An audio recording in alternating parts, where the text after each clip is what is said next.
आज मैं आपको यहाँ पर संपर्क में रखे दो लेंसों की तुल्य फोकस दूरी ज्ञात करना बता रहा हूँ कि यदि दो लेंस, जैसे ये दो लेंस हैं L1 और L2, यहाँ पर ये दोनों लेंस उत्तल ही लिए गए हैं, पर इनके स्थान पे हम दोनों अवतल या एक उत्तल, एक अवतल, एक समतल, एक उत्तल, एक समोत्तल और दूसरा उत्तल, किसी प्रकार के दो लेंस ले सकते हैं। सुविधा की दृष्टि से हमने यहाँ पर दो उत्तल लेंस लिए हैं L1 और L2। तो माना ये जो पहला लेंस है, इस पहले लेंस की फोकस दूरी f1 और दूसरे लेंस की फोकस दूरी f2 है। दोनों पतले लेंस हैं और ये दोनों एक दूसरे के संपर्क में इस प्रकार से रखे गए हैं कि इनकी जो मुख्य अक्षें हैं वो उभयनिष्ठ हैं। ठीक है, यानी संपाती हैं, इनकी मुख्य अक्ष उभयनिष्ठ हो गई। अब माना जो ये पहला लेंस है L1, इस L1 लेंस से u दूरी पर एक बिंदु वस्तु O रखी है, एक सूक्ष्म वस्तु यहाँ पर मुख्य अक्ष पे O रखी हुई है, और इस O वस्तु का प्रतिबिंब इस पहले लेंस से कहाँ पर बनता है। इसके लिए देखिए कि माना ये यहाँ पर जैसे O लेंस, O बिंदु है, यहाँ से एक प्रकाश किरण यहाँ गई, ये लेंस L1 पे आपतित हुई। लेंस L1 इसको जो है I डैश दिशा में अपवर्तित कर देता है। यहाँ पर हमने ये माना है कि अगर यहाँ पर L2 लेंस न होता तो ये लेंस L1 इसको अपवर्तित करते हुए I डैश दिशा में भेज देता, और एक प्रकाश किरण बिंदु O से यहाँ लेंस के प्रकाशिक केंद्र की सीध में, ध्रुव और प्रकाशिक केंद्र की सीध में आपतित हुई। तो ये प्रकाशिक किरण जो है सीधे आगे बिना विचलित हुए सीधे अपने पथ में आगे निकल गई। तो लेंस L1 के द्वारा अपवर्तित एक किरण I डैश दिशा में और एक किरण ये चली गई मुख्य अक्ष दिशा में, ये दोनों किरणें I डैश पर मिली। तो I डैश लेंस L1 के द्वारा वस्तु O का बना हुआ प्रतिबिंब है। तो I डैश क्या है, वस्तु O का प्रतिबिंब है, लेंस L1 के द्वारा बनाया गया ये प्रतिबिंब। यहाँ पर यह माना गया है कि L2 लेंस अगर अनुपस्थित रहता, परंतु अब यहाँ पर जो ये I डैश है, हम ये मान के चल रहे हैं कि I डैश की इस लेंस L1 से दूरी V डैश है। I डैश इस लेंस L1 के लिए क्या है, प्रतिबिंब है। तो इस I डैश प्रतिबिंब की लेंस L1 से दूरी V डैश है, वस्तु O की इस लेंस L1 से दूरी U है, और लेंस L1 की जो फोकस दूरी है वो f1 है। तो हम जानते हैं कि लेंस के लिए जो सूत्र होता है, लेंस का सूत्र वह है 1/v minus 1/u equal to 1/f। हम कक्षा 10 से इसको पढ़ते हुए आ रहे हैं। तो इस सूत्र में लेंस L1 के लिए इस सूत्र को हम अप्लाई करेंगे। तो यहाँ पर v के स्थान पे क्या रख देंगे, ये I डैश की लेंस L1 से दूरी v डैश। तो हम यहाँ पर v के स्थान पे v डैश, u के स्थान पे हम u रख देंगे, और f के स्थान पे इस लेंस की फोकस दूरी, पहले लेंस की फोकस दूरी f1 रख देंगे। तो इस सूत्र को लेंस L1 के लिए अप्लाई करने पे ये सूत्र हो जाएगा 1/v dash minus 1/u equal to 1/f1। अब जो इसके बाद वास्तव में लेंस L2 उपस्थित है, ये अनुपस्थित नहीं है यहाँ पे, ये तो उपस्थित है। तो होगा क्या, लेंस L1 से जो प्रकाश किरण अपवर्तित हुई I डैश की दिशा में, ये I डैश की दिशा में जाते हुए लेंस L2 पर आपतित होगी, और लेंस L2 फिर इस का क्या करेगा, इसका अपवर्तन करेगा। तो होगा क्या, लेंस L2 के द्वारा जो अपवर्तित किरण होगी वो I की दिशा में गई। ठीक है, और हम ये मान सकते हैं कि यहाँ पर जो ये I डैश है, ये लेंस L2 के लिए क्या हो गया, वस्तु का कार्य कर रहा है। ये जो I डैश L1 लेंस के लिए प्रतिबिंब था, यही I डैश L2 लेंस के लिए आभासी वस्तु का कार्य करता है, इसके नज़दीक है, और ये इसके लिए आभासी वस्तु का कार्य करता है। तो ये लेंस L2 इस आभासी वस्तु का प्रतिबिंब कहाँ पर बनाता है, I पे। कैसे कि ये L1 से जो प्रकाश किरण बाहर अपवर्तित हुई थी, ये लेंस L2 के द्वारा भी पुनः अपवर्तित होके दूसरे पथ पे भेज दी गई होगी, और ये I की दिशा में चलेगी किरण। और इसी प्रकार एक किरण वस्तु O से कहाँ आई, ये आगे बढ़ी होगी सीधा। तो यहाँ पर ये दोनों किरणें I बिंदु पर मिली हैं। तो लेंस L2 के द्वारा यहाँ पर जो किरण ये अंतिम प्रतिबिंब बना, वो प्रतिबिंब I पे बना है। तो लेंस L2 के लिए वस्तु O नहीं है, बल्कि वस्तु कौन है, लेंस L2 के लिए आभासी वस्तु I डैश, और इस I डैश आभासी वस्तु का प्रतिबिंब लेंस L2 बिंदु I पर बनाता है। तो हम ये मान के चल रहे हैं कि लेंस ये जो अंतिम प्रतिबिंब है ये आई, ये लेंस L2 के लिए है, तो इस अंतिम प्रतिबिंब की लेंस L2 से दूरी क्या होगी, v। इसके लिए वस्तु I डैश है, लेंस L2 के लिए वस्तु I डैश है, तो इस वस्तु I डैश की लेंस L2 से दूरी ये I डैश से यहाँ तक होगी।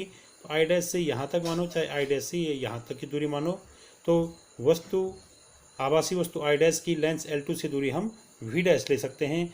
क्योंकि लेंस L1 L2 दोनों बहुत पतले हैं, तो I डैश की दूरी चाहे L2 से लो, चाहे I डैश की दूरी L1 से लो, ये दोनों करीब करीब बराबर होंगी। तो I डैश की लेंस L2 से दूरी भी हम क्या मान सकते हैं, v डैश मान सकते हैं। ठीक है। अब जो है हम इस लेंस L2 के लिए भी लेंस का सूत्र अप्लाई करेंगे, वही लेंस का सूत्र कि 1/v minus 1/u equal to 1/f को हम लेंस L2 के लिए अप्लाई करेंगे।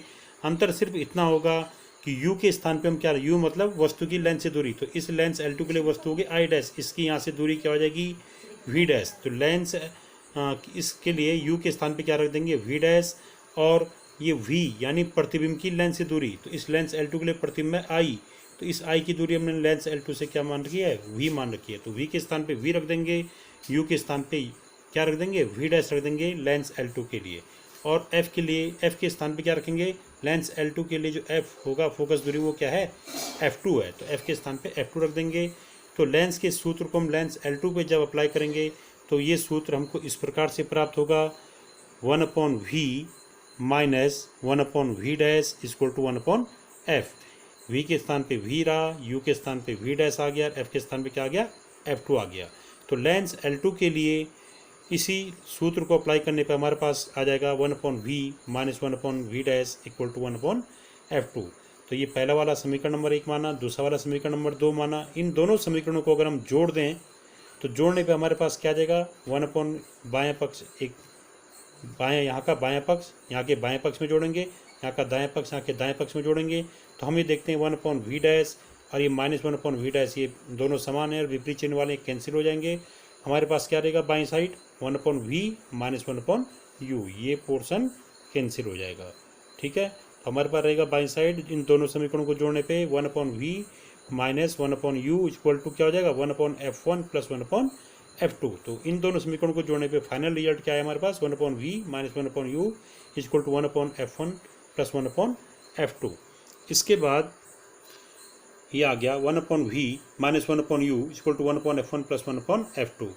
अब अगर हम ये मान के चलें कि यहाँ पर इन दोनों लेंसों को हटाकर अगर हम एक ऐसा लेंस लगा दें जो कि ऊपर रखी वस्तु का अंतिम प्रतिबिंब कहाँ पर बनाता है, I पर बनाता है, तो वो जो लेंस होगा उसको हम, उस अकेले लेंस को हम क्या कह देंगे, समतुल्य लेंस या तुल्य लेंस या संयुक्त लेंस।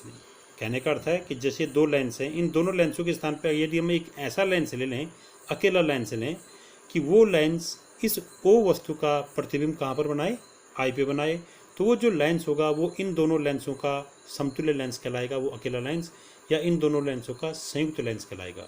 तो उस अकेले लेंस की फोकस दूरी भी कुछ न कुछ होगी। हम ये मान के चल रहे हैं कि वो इन दोनों के स्थान पर जो अकेला समतुल्य लेंस है उसकी फोकस दूरी है कैपिटल F। तो हम यहाँ पर, यदि हम यहाँ पर इन दोनों लेंसों के स्थान पे एक संयुक्त लेंस ले लें जिसकी फोकस दूरी कैपिटल F है और जो वस्तु O का प्रतिबिंब I पर बना रहा है, तब उस संयुक्त लेंस से इस वस्तु की दूरी क्या हो जाएगी, U।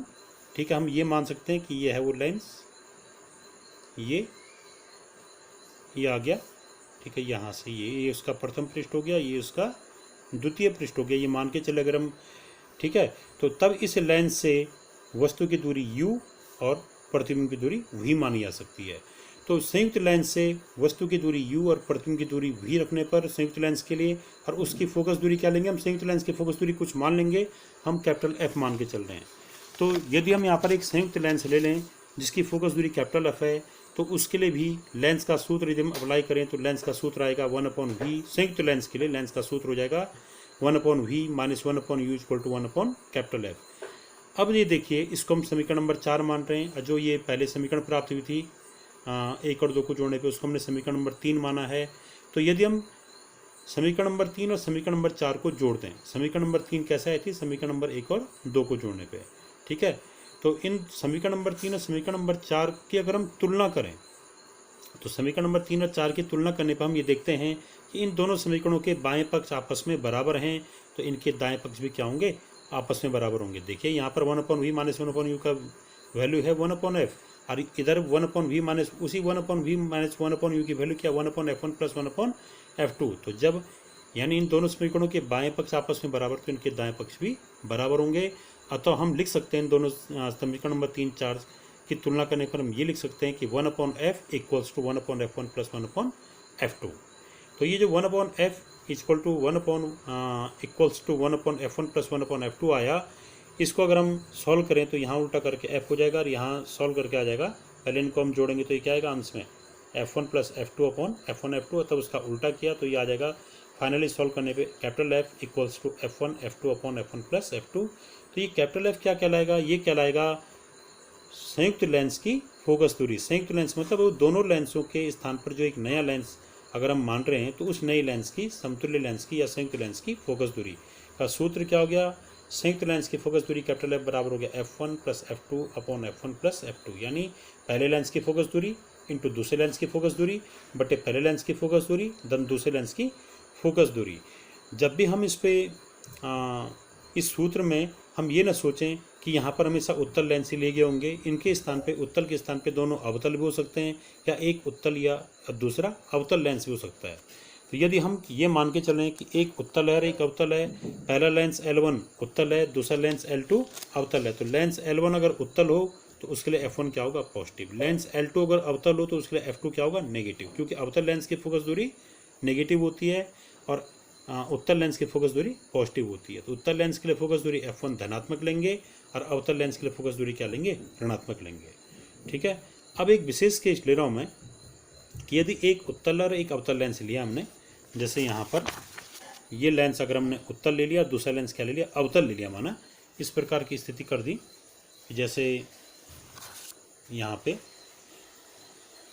ये उत्तल ले लिया और ये इसी के पास एक अवतल लेंस ले लिया, बहुत पास पास हैं। इस लेंस को L1 कह दिया, इस लेंस को L2 कह दिया। इस पहले वाले लेंस की फोकस दूरी हमने f1 मानी, इस दूसरे वाले लेंस की फोकस दूरी f2 मानी। तो इन दोनों लेंसों के संयोजन से जो नया लेंस बनेगा उसकी फोकस दूरी को हम कैपिटल F मान रहे हैं। तो यदि हम यहाँ पर एक विशेष केस लें कि f1 f2 दोनों की वैल्यू क्या है, स्मॉल f है, यानी f1 बराबर भी f और f2 बराबर भी f हो जाए, तो तब इन दोनों को जोड़ने पे जो नया लेंस f बनेगा, और नया लेंस बनेगा उसकी तुल्य फोकस दूरी f का सूत्र क्या होगा। तो उसमें हम क्या करेंगे, f1 बराबर तो हम स्मॉल f रख देंगे, उत्तल लेंस की फोकस दूरी स्मॉल f धनात्मक आएगी, परंतु L2 लेंस के लिए जो f2 फोकस दूरी थी, f2 की वैल्यू क्या रखेंगे, माइनस f रख देंगे। ठीक है, इसका मान माइनस, तो f1 बराबर क्या आ जाएगा, प्लस f और f2 बराबर माइनस f।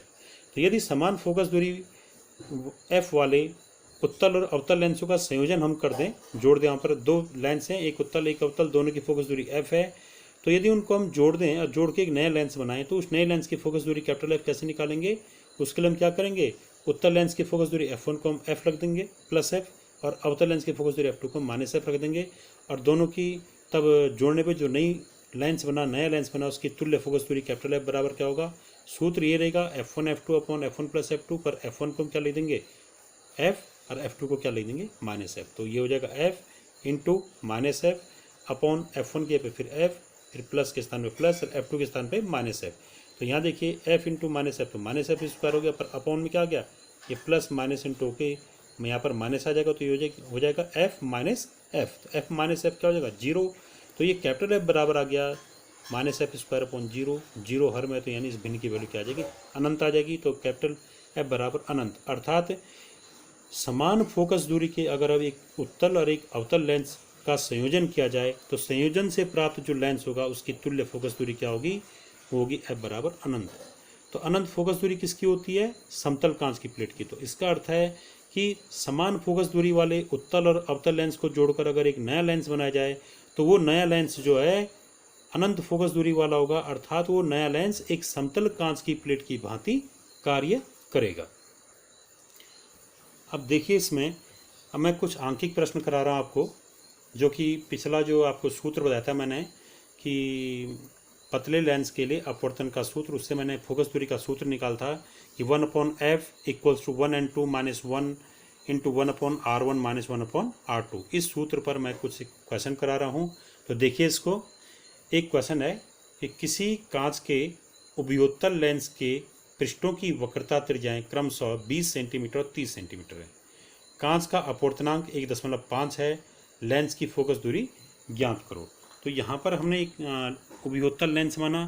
उभयोत्तल लेंस का मतलब है कि वो लेंस कैसा लेंस होगा, वो लेंस होगा उत्तल लेंस। जैसे माना ये है, वो ये लेंस होगा उत्तल लेंस। एक फिगर बना रहा हूँ मैं। इस उत्तल लेंस का जो पहला पृष्ठ है, इस पहले पृष्ठ की वक्रता त्रिज्या मानते हैं R1। तो इस R1 का मान है, ये कह रहा है इन दोनों की वक्रता त्रिज्या R1, इस पहले पृष्ठ की वक्रता त्रिज्या R1 है 20 सेंटीमीटर। और जो दूसरा पृष्ठ है ये इसकी वक्रता त्रिज्या क्या है, R2 मानी जाती है। इस R2 का मान है 30 सेंटीमीटर। ठीक है। अब ये कह रहा है कि इस लेंस का अपवर्तनांक 1.5 है, यानी लेंस का इस बाहर वाले माध्यम के सापेक्ष अपवर्तनांक। अगर ये कांच का है तो कांच का इस बाहर माने y है, तो कांच का y के सापेक्ष अपवर्तनांक क्या होगा, 1.5 है। यानी कांच के लेंस का अपवर्तनांक क्या है इस टाइम, 1.5। अब हमने क्या निकालना है, इस लेंस की फोकस दूरी निकालनी है। तो हम इस लेंस की फोकस दूरी f मान दे रहे हैं। अपवर्तनांक को हम 1 और 2 लेते हैं। तो 1 और 2 का मान क्या है, 1.5। R1 का मान 20 सेंटीमीटर, R2 का मान -30 सेंटीमीटर। -30 क्यों लिया गया, क्योंकि ये उत्तल लेंस है। उत्तल लेंस के लिए R1 जो वक्रता त्रिज्या है वो पॉजिटिव होती है, और वक्रता त्रिज्या R2 नेगेटिव। देख रहे हैं आप, R1 ये है, R1 यानी इस पृष्ठ की वक्रता, इस पृष्ठ का गोला इधर की साइड पूरा होगा, वो उसके लिए वक्रता त्रिज्या इधर की ओर आती है दाईं ओर, तो ये पॉजिटिव। और R2 का गोला इधर की ओर पूरा होगा, इसके लिए वक्रता त्रिज्या बाईं ओर आती है, इसलिए R2 का मान नेगेटिव। तो उत्तल लेंस के लिए R1 पॉजिटिव, R2 नेगेटिव। अवतल लेंस के लिए R1 नेगेटिव, R2 पॉजिटिव। ये पहले बताया भी था आपको। तो ये उभयोत्तल माने उत्तल लेंस, जिसके दोनों पृष्ठ क्या हैं, उत्तल हैं, उसे कहते हैं उभयोत्तल लेंस। तो उभयोत्तल लेंस के लिए R1 दे रखा 20 सेंटीमीटर, R2 दे रखा -30 सेंटीमीटर। माइनस रखेंगे इसको। अपवर्तनांक 1 और 2 इक्वल टू 1.5 दे रखा आपको। तो हमने लेंस की फोकस दूरी निकालनी है, तो हम ये मान के चलेंगे कि माना इस लेंस की फोकस दूरी क्या है, f है। तो सूत्र हम इसका उपयोग करेंगे सूत्र का कि 1/f इक्वल टू 1 और 2 -1 इंटू ब्रैकेट में 1/R1 माइनस 1/R2, इसका प्रयोग करेंगे। f हमने निकालना है, f को f ही रहने दिया। 1 और 2 के स्थान पर रख दिया 1.5, और R1 के स्थान पर रख दिया 20 ये वैल्यू, और R2 के स्थान पे क्या रख दिया, -30। ये R2 के स्थान -30। तो यहाँ पर एक क्या हो जाएगा, 1/f इक्वल टू 1.5 1 है ये, तो ये क्या हो जाएगा 10.5 गुणा गया ये 1/20, और ये माइनस माइनस इंटू होके प्लस हो गया। ये कह दो माइनस से माइनस में डिवाइड किया तो प्लस हो गया, अब 1/30। तो 1/f इक्वल टू आ गया हमारे पास 0.5 10.5 इंटू 1/20 प्लस 1/30। ठीक है। अब इसमें इसको आगे हम हल कर रहे हैं, तो 20 और 30 का लॉस अप हो क्या आ गया, 60 आ गया। तो यहाँ पर क्या आ जाएगा, 20 3 धन 2। ठीक है। तो ये 1/f या 1/f इक्वल टू 0.5 इंटू ये 3 + 2 5 हो गया। तो 1/f इक्वल टू आ गया 0.5 इंटू 5/60, इनको जोड़ के। अब जो है यहाँ पे 5 मल्टीप्लाई करो तो 2.5, तो 2.5/60 आ गया। 1/f equal to 2.5/60। तो f की वैल्यू कैसे निकालेंगे, यहाँ भी रेसिप्रोकल, यहाँ भी उल्टा किया, यहाँ भी उल्टा कर दिया, तो यहाँ उल्टा करके आ गया f, और यहाँ उल्टा करके आ गया 60/2.5। अब 60/2.5, तो दशमलव खत्म करो तो 10 से ऊपर नीचे गुणा करके क्या हो गया 600, और यहाँ क्या हो गया 25।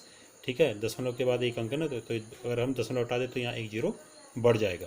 f बराबर क्या हो गया 600/25, यानी 25 का भाग 600 में दिया तो वो 24 बार। ये सिंपल है ये। ठीक है। तो f बराबर 24 आ गया। f मतलब जो ये उभयोत्तल लेंस था सवाल में, इसकी फोकस दूरी। तो इस उत्तल लेंस की फोकस दूरी क्या आ गई, 24 सेंटीमीटर। यही आपका आंसर है। अंत में लिख देंगे कि उभयोत्तल लेंस की फोकस दूरी बराबर 24 सेंटीमीटर। पॉजिटिव आ रहा है तो इसका मतलब है उत्तल लेंस की फोकस दूरी पॉजिटिव होती है। अब एक अगला सवाल है कि एक लेंस के पदार्थ के